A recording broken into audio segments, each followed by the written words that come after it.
तो व्यूअर्स, भाषा विज्ञान एवं हिंदी भाषा की बात करेंगे इस वीडियो में। सीसीएस यूनिवर्सिटी का जो है 26 मार्च 2023 को ये हिंदी का एग्ज़ाम हुआ, एमए सेकेंड ईयर प्राइवेट का।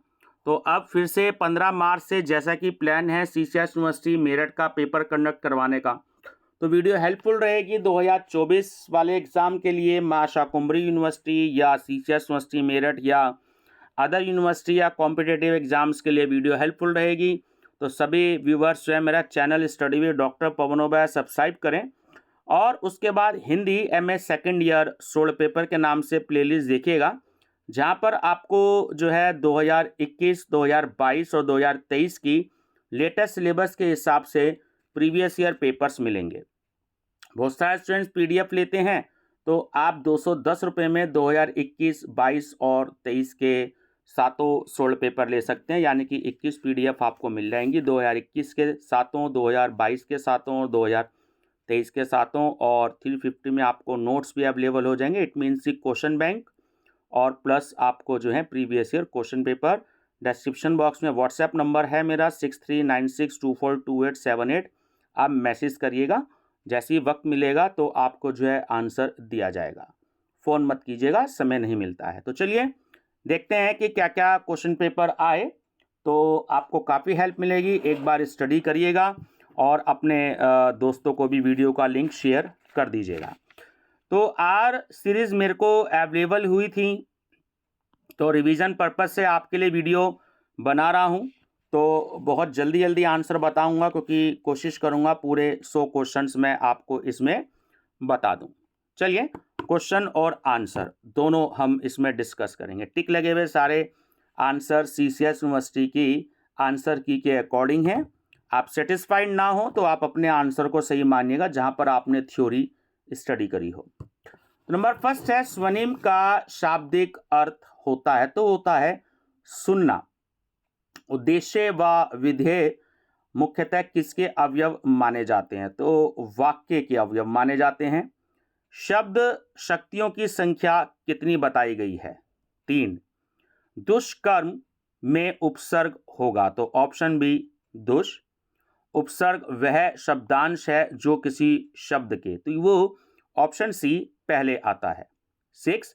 जो शब्दांश शब्दों के बाद में लगाए जाते हैं उन्हें कहा जाता है, ऑप्शन डी प्रत्यय। लुटेरा में कौन सा प्रत्यय लगा है? एरा। मनुष्यता शब्द में कौन सा प्रत्यय बनता है? तो वह तथित प्रत्यय। अकलमंद शब्द में कौन सा प्रत्यय दृष्टिगत है? तो वो है मंद। 10th, आजन्म शब्द में कौन सा समास होता है? तो वो होता है अवयवी भाव। तो जिन लोगों की हिंदी की व्याकरण अच्छी है तो वो लोग इसको जो है बहुत अच्छे से पेपर को सॉल्व कर सकते हैं। जिन वर्णों के उच्चारण में हकार की शब्द ध्वनि नहीं सुनाई पड़ती उन्हें कहते हैं महाप्राण। 12। हिंदी शब्द में व्यंजनों की संख्या कितनी मानी गई है? 33। 13। जिन शब्दों का उच्चारण दीर्घ होता है उनकी ध्वनि नाक से निकलती है, कहलाते हैं सानुस्वार। ऐसे स्वरों का उच्चारण जिसे नाक और मुख से किया जाता है, अनुनासिक। 15। काल मान के अनुसार स्वर के कितने भेद माने गए हैं? 2। 16। स्वरों की संख्या मुख्यतः कितनी मानी गई है? 11। उस ध्वनि मूल को जिसे विखंडित ना किया जा सके कहा जाता है वर्ण। किस पाश्चात्य विद्वान ने ध्वन्यात्मक शब्दों द्वारा विचारों का प्रकटीकरण ही भाषा है माना है? तो वो है हेनरी स्वीट। 19। भाषा निश्चित प्रत्यय के फलस्वरूप मनुष्य के मुख्य विभा से निकली हुई वह सार्थक ध्वनि है जिसका विश्लेषण और अध्ययन हो सकता है। निम्न कथन किस भाषा वैज्ञानिक का है? तो वो है भोलानाथ तिवारी। 20। जो वाणी वर्णों में व्यक्त हो उसे भाषा कहते हैं। उक्त कथन किस भाषा वैज्ञानिक का है? तो वो है पतंजलि। प्राचीन भारतीय आर्य भाषा में कुल कितनी ध्वनियां प्रचलित हैं? 52। पूर्वी हिंदी का विकास किस अपभ्रंश से माना जाता है? तो वह अर्ध मागधी। अवहट शब्द का सर्वप्रथम प्रयोग किस विद्वान ने किया? तो वो थे ज्योतिश्वर ठाकुर। अपभ्रंश में भाषा बाहुलता पाई जाती है, तो वह आपका उपकार बाहुलता। किस विद्वान ने अपभ्रंश के भेद को पूर्वी और पश्चिमी हिंदी के रूप में किया है? नामवर सिंह ने। 26। यूरोपीय विचारधारा का सर्वप्रथम प्रभाव किस भाषा पर सबसे पहले दिखाई दिया? तो वो है बंगला। 27। जॉर्ज ग्रियर्सन ने मध्य देश और मगध के मध्यवर्ती देश की भाषा मानी है, तो वो मानी है अर्ध मागधी। ठीक है। उसके बाद है आपका 28। भरत मुनि के अनुसार अंतःपुर के नौकरों अश्वपालों द्वारा बोली जाने वाली भाषा थी, तो वो थी मागधी। आधुनिक भारतीय आर्य भाषा का विकास किस वर्ष से माना जाता है? तो वह है 1000 ईसा से, जैसे हम ईस्वी बोलते हैं। प्राचीन भारतीय आर्य भाषा का विकास आप कितना प्राचीन मानते हैं? तो वह 2000 ईसा पूर्व से 500 ईसा पूर्व। भाषा की देवी उत्पत्ति के सिद्धांत का समर्थन किसने किया? तो वो किया सुसमिल्च ने। भाषा की उत्पत्ति विषयक समन्वय सिद्धांत का प्रवर्तक किसे माना जाता है? तो वो है हेनरी स्वीट। प्रकृति के प्रथम व्याकरण प्रकृति प्रकाश की रचना किसने करी? वर रुचि। हेम शब्दानुशासन के रचनाकार कौन थे? तो वो थे हेमचंद्र। मध्यकालीन भारतीय आर्य भाषा अपभ्रंश का शाब्दिक अर्थ माना जाता है, तो वो माना जाता है बिगड़ा हुआ। अपभ्रंश के निम्न भेदों में से कौन सा भेद नहीं माना गया है? नागरीय। पूर्व हिंदी की प्रतिनिधि भाषा निम्न में से कौन सी है? अवधी। पश्चिमी हिंदी की किस भाषा में व्यापक साहित्य रचा गया? तो वो है ब्रज भाषा। भारत में द्रविड़ परिवार की भाषाओं में कौन सी भाषा शामिल नहीं है? भोटिया। निम्न में से कौन सी बोली अकारणांत प्रधान है? तो वह खड़ी बोली। महाप्राणीकरण का उदाहरण है, तो वो है वाष्प भाप। ध्वनियों के उच्चारण में सर्वाधिक उपयोगी है, तो वो होती है हमारी जिह्वा यानी कि जीभ। दंत्य वर्ण है, तो वो है द। किसके उच्चारण में वायु अबाध गति से बाहर निकलती है? स्वर। भंडागार इक्वल टू भंडार, इसमें ध्वनि परिवर्तन का कौन सा नियम है? तो वह है स्वर व्यंजन लोप। जिसमें वायु का अधिक प्रयोग होता है वह बाह्य प्रयत्न क्या है? तो वो है महाप्राण। ऊपर उठे हुए स्वर को क्या कहते हैं? तो उसे कहते हैं उदात्त। नीचे गिरे हुए स्वर को क्या कहते हैं?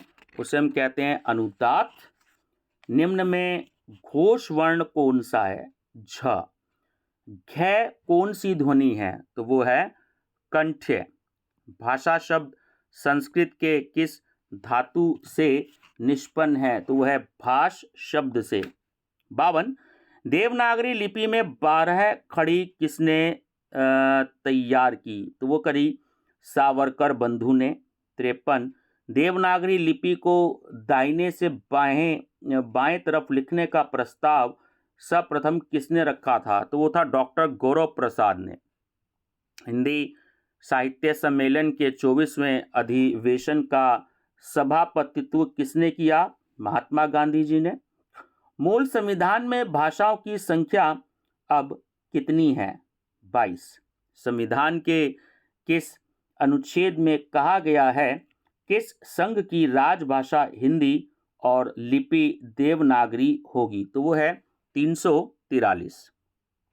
हिंदी का प्रथम व्याकरण जो अंग्रेजी पद्धति से लिखा गया था तो वो था हिंदुस्तानी ग्रामर। किस हिंदी विद्वान को व्याकरण का पाणिनि कहा जाता है, तो वह है कामता प्रसाद गुरु को। व्यवहारिक व्याकरण तथा रचना किस विद्वान ने लिखी, तो वो थे हरदेव बाहरी। ध्वनि के 4 गुणों में निम्न में से कौन सा गुण ध्वनि का गुण नहीं है, तो वो है शब्द। च का उच्चारण स्थान क्या है, तो वो है तालु। स्पर्श वर्णों का अभ्यांतर प्रयत्न क्या है, तो वो है सप्रेस्ड। अभ्यंत प्रयत्न के आधार पर कै वर्ग का ध्वनि वर्ग क्या है, तो वो है स्पर्श। विसर्ग किसके बाद प्रयुक्त होता है, मैं, ऑप्शन डी। अंतस्थ का दूसरा नाम क्या है, तो वो है अर्ध स्वर। पाणिनि शिक्षा में ध्वनियों का वर्गीकरण कितने वर्गों में हुआ है, 5। रोमन लिपि क्या है, रोमन लिपि जो है वो ध्वनि लिपि है। अरबी लिपि किस लिपि से उद्भूत मानी जाती है, सामी लिपि। प्राचीन नागरी लिपि ब्राह्मी लिपि किस शैली से विकसित हुई है, तो वह है उत्तरी। इनमें किन तीनों की अल्प प्राण संज्ञा है, तो वह है ऑप्शन ए क, द और प। इनमें से मूर्धन्य कौन है, तो वो है ऑप्शन सी श। रै की सर्व संज्ञा क्या है, तो वह है अंतस्थ है। लय की संज्ञा क्या है, तो वो भी है अंतस्थ है। स्पष्ट किन वर्णों को कहा जाता है, स्पर्श। विव्रत किसकी संज्ञा है, स्वर। इनमें से आघोष महाप्राण दंत्य स्पर्श ध्वनि कौन सी है, तो वो है थ। इन प्राचीन लिपियों में वर्णमाला रहित लिपि कौन है, तो वो है आरमेइक। आधुनिक भाषा विज्ञान का जनक किसे माना जाता है, विलियम जोन्स को। डिंग डोंग सिद्धांत से संबद्ध है, तो वो है भाषा की उत्पत्ति। ग्रीक लिपि में कितने अक्षर होते हैं, 24। महाकवि फिरदौसी की शाहनामा किस देश का राष्ट्रीय महाकाव्य है, तो वो है ईरान। ईरानी साहित्य का प्राचीनतम ग्रंथ किसे माना जाता है, अवेस्ता को। डॉक्टर ग्रियर्सन ने भारत ईरानी आर्य परिवार की भाषा को कितने उपवर्गों में बांटा गया है, 3। भारोपीय परिवार की 10 शाखाओं को ध्वनि के आधार पर कितने वर्गों में बांटा जाता है, 2। विश्व की भाषाओं का आकृति मूलक वर्गीकरण सर्वप्रथम किसने दिया, तो वह प्रोफेसर श्लेगल ने। विश्व में कुल कितनी भाषाएं बोली और समझी जाती हैं, 3000। भाषा के उत्पत्ति में दिव्योत्पत्ति का सिद्धांत जो डिवाइन थ्योरी है वो किसने दिया, धर्म ग्रंथों ने।